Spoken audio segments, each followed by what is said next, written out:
Good morning students. कल हम लोगों ने breathing and exchange of gases में लंग्स के बारे में पढ़ने के लिए स्टार्ट किया था। देखो, जो रेस्पिरेटरी ऑर्गन्स हैं ह्यूमन बींग्स के, वो क्या होते हैं? लंग्स होते हैं, जिसको हम दो पार्ट्स के अंदर डिवाइड करते हैं। कौन कौन सा?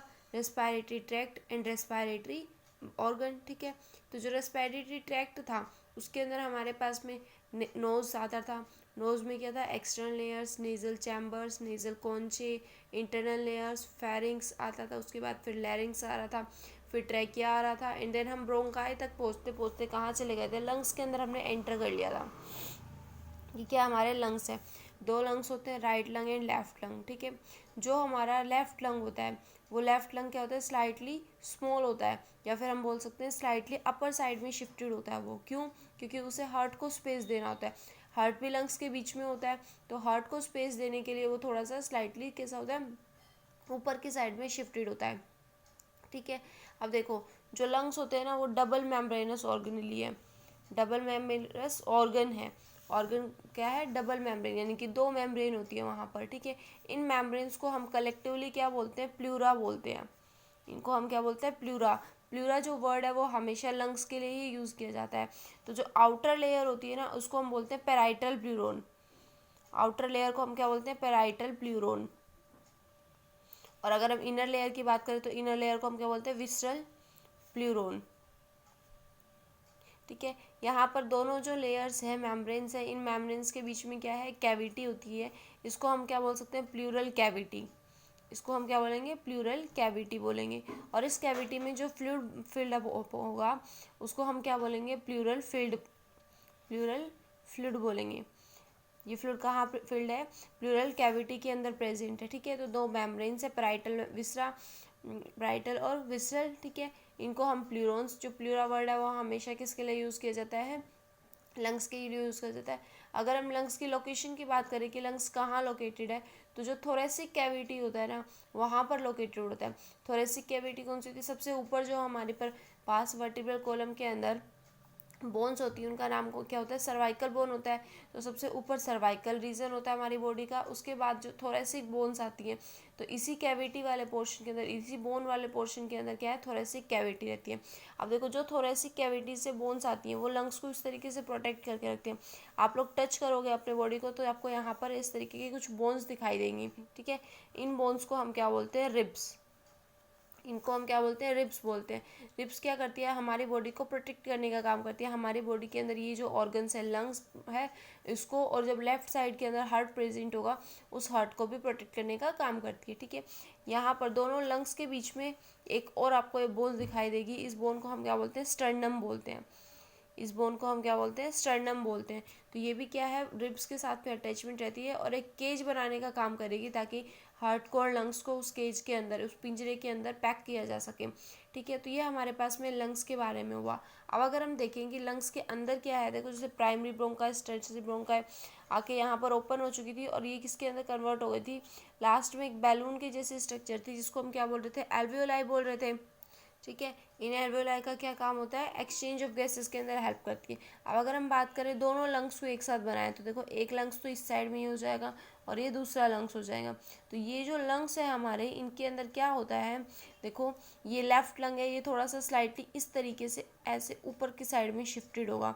अब ऊपर की साइड क्यों शिफ्ट है? क्योंकि इसे हार्ट को स्पेस देना है। हार्ट को स्पेस देने के लिए ऊपर की साइड शिफ्टेड होता है। जो हमारे लंग्स होते हैं इनका जो बेसल पोर्शन है, ये जो पोर्शन है ये कैसा है? बेस है, और बेस लोअर साइड में है, तो इसे हम क्या बोलते हैं? ब्रॉड टाइप का है।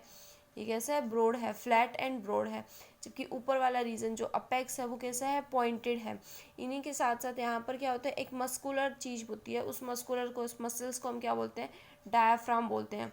इसको हम क्या बोलते हैं? डायाफ्राम बोलते हैं। डायाफ्राम क्या करता है? इन लंग्स के साथ में अटैच होकर रहता है। अब देखो, जो हमारे राइट लंग और लेफ्ट लंग होते हैं उनके अंदर लोब्स प्रेजेंट होती हैं। क्या प्रेजेंट होती है? लोब्स प्रेजेंट होती है। तो जो हमारा राइट होता है, कोई भी चीज़ को, वैसे आप लोगों को लगता है राइट ही है, लेकिन जब हमारी बॉडी से ऑर्गन निकाल के रखेंगे हम, तो राइट हिस्सा इस तरफ आता है और लेफ्ट जो है वो इस तरफ आता है। तो जो हमारा राइट लंग होता है वो राइट लंग को दो जो फिशर्स होते हैं, दो डिविजन्स होते हैं, सेप्टम होते हैं, वो उनको डिवाइड कर देते हैं। तो टोटल कितनी लोब बन जाती है? First lobe, second lobe and third lobe, 3 lobes बन जाती है। और अगर हम लेफ्ट की बात करें तो यहाँ पर कितनी होती है? सिर्फ हमारे पास में 2 लोब्स प्रेजेंट होती हैं, ठीक है। तो ये जो वाला सेप्टम है इसको हम क्या बोलते हैं, ट्रांसवर्स फिशर, इसको हम क्या बोलते हैं, ट्रांसवर्स फिशर बोलते हैं। और ये थोड़ा सा ऑब्लिकली प्रेजेंट है तो इसको क्या बोलेंगे हम, ऑब्लिक फिशर बोलेंगे, ठीक है। ये भी कैसा है, ऑब्लिक फिशर, लेकिन ये कौन से रंग का है, लेफ्ट रंग का है।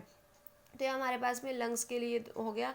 अब अगर हम बात करें कि ये जो पोर्शन है इसको हम क्या बोलेंगे, नोच बोलते हैं, इसको हम क्या बोलते हैं, नोच बोलते हैं। नोच का मतलब क्या होता है, कहीं भी किसी भी जगह से थोड़ा सा गड्ढा सा हो जाना, तो ये क्या है, नोच है। इस नोच के अंदर हार्ट जो है वो अपने आप को फिट करने का काम करता है, तो इसीलिए हम इस नोच का कंप्लीट नाम क्या रखते हैं, कार्डियक नोच, क्योंकि कार्डियक जो वर्ड है वो हमेशा किसके लिए यूज़ किया जाता है, हार्ट के लिए यूज़ किया जाता है, ठीक है। अब देखो जो लंग्स होते हैं स्टार्टिंग में कैसे होते हैं, सॉफ्ट होते हैं, स्पंजी होते हैं और इलास्टिक टाइप के ऑर्गन्स होते हैं। स्मूथ मसल्स यहाँ पर होती हैं। स्मूथ मसल्स क्या होती है, हमारी इच्छा से काम नहीं करती, यानी कि लंग्स हमारी विल पावर के अंदर काम नहीं करते हैं ना, तो हमारे यहाँ पर कौन सी ऑर्गन्स होंगी, कौन सी मसल होंगी, स्मूथ मसल्स होंगी। स्टार्टिंग में ये बर्थ के टाइम के ऊपर पिंकिश होते हैं, लेकिन बाद के में जो लोग टोबैको लेते हैं, सिगरेट लेते हैं, उस वजह से ये कैसे हो जाते हैं, ब्राउनिश और ब्लैकिश हो जाते हैं। या फिर अगर हम बात करें जो हमारे एनवायरनमेंट के अंदर पॉल्यूशन है, उस पॉल्यूशन की वजह से भी ये कैसे हो जाते हैं, ब्लैकिश टाइप के हो जाते हैं, ठीक है। तो ये हमारे पास में लंग्स के बारे में हो गया। अब अगर हम बात करें कि जब हम रेस्पायरेशन करते हैं तो उस टाइम के ऊपर कौन कौन सी मसल्स काम करती हैं। देखो रेस्पायरेशन के टाइम पर ये जो हमारी डायफ्राम है और दूसरी कौन सी मसल्स होती हैं, एक्सटर्नल इंटरकोस्टल मसल्स होती हैं, ठीक है। ये दोनों ही मसल्स क्या करती हैं, फंक्शन परफॉर्म करती हैं। अब देखो जैसे डायफ्राम है, ये डायफ्राम किस स्टेज के अंदर है, रिलैक्स स्टेज के अंदर है। कैसी स्टेज के अंदर है, रिलैक्स स्टेज के अंदर है। जिस टाइम पर ये डायफ्राम अपने आप को कॉन्ट्रैक्ट करेगा, जैसे ये कॉन्ट्रैक्ट किया तो ये इस तरीके से ना होकर डोम शेप, ये कौन सी शेप होती है, डोम शेप होती है, गुम्बद की जैसी शेप है। तो ये डोम शेप ना होकर कैसे हो जाएगी, फ्लैट हो जाएगा। डायफ्राम कैसा हो गया, फ्लैट हो चुका है। अब जैसे डायफ्राम फ्लैट होगा ना तो इंटरनल जो एक्सटर्नल इंटरकोस्टल मसल्स होती हैं, कौन सी मसल्स हैं, एक्सटर्नल इंटरकोस्टल मसल्स हैं। अब ये जो एक्सटर्नल इंटरकोस्टल मसल्स हैं ये भी जब अपने आप को कॉन्ट्रैक्ट करेंगी, यहाँ पर होंगी ये मसल्स, ये कॉन्ट्रैक्ट करेंगी तो ये लंग्स की कैविटी को, लंग्स के साइज़ को इंक्रीज़ करवा देगी। क्या हो जाएगा, लंग्स का साइज़ जो है वो इंक्रीज़ हो जाएगा। जैसे ही लंग्स का साइज़ इंक्रीज़ होगा तो कोई भी जो गैस है वो कहाँ से कहाँ जाती है, हमेशा higher partial pressure to lower partial pressure जाती है। अब आप देखो, या फिर अगर हम इसकी कंसनट्रेशन की बात करें तो ऑक्सीजन की कंसनट्रेशन बाहर ज़्यादा है और हमारी बॉडी के अंदर कम है, तो ऑक्सीजन जो है वो बॉडी के अंदर एंटर कर जाएगी, ठीक है, पार्शियल प्रेशर की वजह से। पार्शियल प्रेशर ऑक्सीजन का कहाँ जाता है, बाहर ज़्यादा है और अंदर कम है, तो ऑक्सीजन एंटर कर जाएगी, ठीक है। ऑक्सीजन एंटर कर जाएगी, एल्वियोलाई तक जाएगी, एल्वियोलाई के पास जाने के बाद में एक्सचेंज ऑफ गैसेज हो जाता है। एक्सचेंज ऑफ गैसेज कैसे होता है, ये हमारा नेक्स्ट टॉपिक है, ठीक है। देखो एक्सचेंज ऑफ गैसेज हो गया, ठीक है। अब CO2 को अपनी बॉडी से बाहर निकालना है। जब CO2 को बाहर निकालना है तो उस टाइम पर क्या होती हैं, जो एक्सटर्नल इंटरकोस्टल मसल्स कॉन्ट्रैक्ट किया था, इनकी कॉन्ट्रैक्शन की वजह से लंग का साइज इंक्रीज हुआ था, ये क्या करेंगे, रिलैक्स कर जाएंगी, ये भी रिलैक्स कर जाएंगी। और जो डायफ्राम है वो भी क्या कर जाएगा, रिलैक्स कर जाएगा। जैसे ही ये रिलैक्स होगा तो थोरेसिक कैविटी का साइज छोटा हो जाएगा। थोरेसिक कैविटी का साइज़ छोटा होते ही ये लंग्स का साइज़ छोटा हो जाएगा। लंग्स का साइज़ छोटा होते ही जो CO2 है, CO2 का प्रेशर स्मॉल एरिया के अंदर ज़्यादा हो जाएगा as compare to outer side. तो CO2 जो है वो कहाँ आ जाएगी, लंग्स से हमारी बॉडी की थ्रू बाहर आ जाएगी, ठीक है। तो ये हमारे पास में क्या होता है, रेस्पायरेशन और एक्सपायरेशन। ये क्या है, इंस्पायरेशन की प्रोसेस है, ऑक्सीजन की एंटरिंग होने, और CO2 बाहर रिलीज आउट हो रही है, इसको हम क्या बोलते हैं, एक्सपायरेशन बोलते हैं, ठीक है। अब देखो ये तो नॉर्मल ब्रीदिंग के टाइम पर है।